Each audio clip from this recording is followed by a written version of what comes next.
Olá, tudo bem com você aí desse lado? Do lado de cá, tudo bem.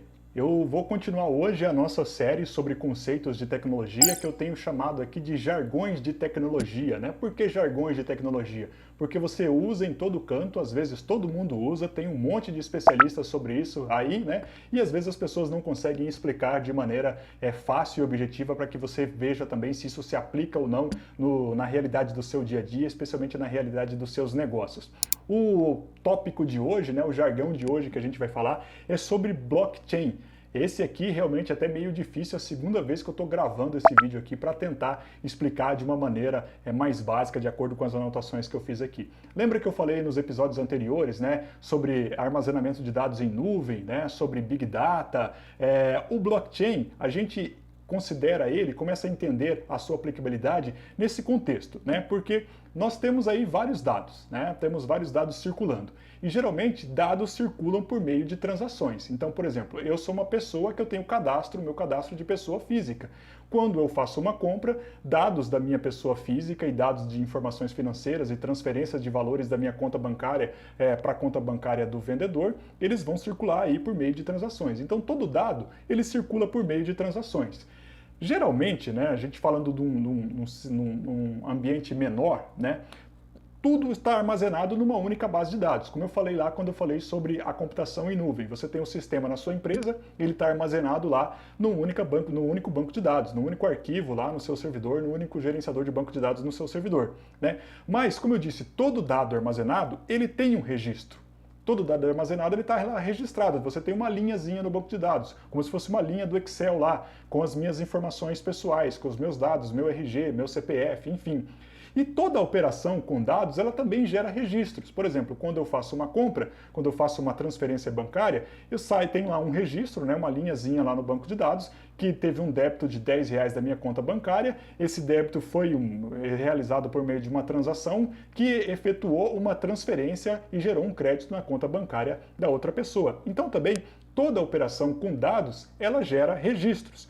E o blockchain, ele entra nesse conceito, porque a gente falou ali de Big Data, falou de computação em nuvem, ele considera que na nossa realidade atual, não só nela, mas trazendo para a nossa realidade atual, né, que é mais fácil de entender, ele considera que geralmente os dados eles não estão mais só em uma única base de dados, em um único local. Eles estão em bases de dados distribuídas. Se a gente olhar o exemplo que eu dei ali, então, né, da transferência bancária, você tem um registro na minha instituição financeira e quando eu faço uma transferência para outra instituição financeira, isso vai gerar um registro na outra instituição financeira. Então, a gente tem registros de transações, né, que esses registros que às vezes estão relacionados à mesma transação estão em locais diferentes, né? O débito da minha conta no meu banco, ele está vinculado com o crédito na conta do banco da pessoa para quem eu transferi um dinheiro. Então, como nesse exemplo ali, um registro ele pode ser originado de outro, né? O débito, o crédito na conta de quem eu transferi o dinheiro, ele é originado no débito da minha conta.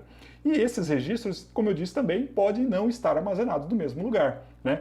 O blockchain, o que ele faz? Ele gera um registro digital dessas transações, né, que ele permite garantir a integridade dessa transação. Você saber que um registro está vinculado ao outro, né, que ele tem uma origem, que ele tem um rastro. Então essa é a ideia do blockchain. Basicamente, vamos dar um exemplo aqui, é quando você tem um documento X e você vai escrever o documento Y dizendo, né, naquele documento Y, que aquele documento Y ele faz referência, né, ele é uma resposta ao documento X. E quando você tem o documento Z, você vai dizer, ó, o documento Z, ele complementa, né, o documento Y, que por sua vez está lá vinculado ao documento X. Então, com o blockchain, nós permitimos, né, rastrear esse envio e recebimento desses dados, né, e você saber, né, do que o dado que chegou aqui, ele tem uma origem, ele saiu de um outro lugar, né? O dado que está aqui, ele é originário do outro dado que está lá. Então você tem uma integridade entre esses dados e você sabe que a informação atual que nós temos é verdadeira. Numa analogia, né, que eu vi ser dada muito interessante, é como você tem um trem, né? Você tem um trem de carga lá e cada vagão tem tem uma parte, né, de uma carga. Mas essa carga aí, vamos dizer que é uma peça de uma máquina, né? Um vagão você tem as rodas, no outro vagão você tem os eixos, né?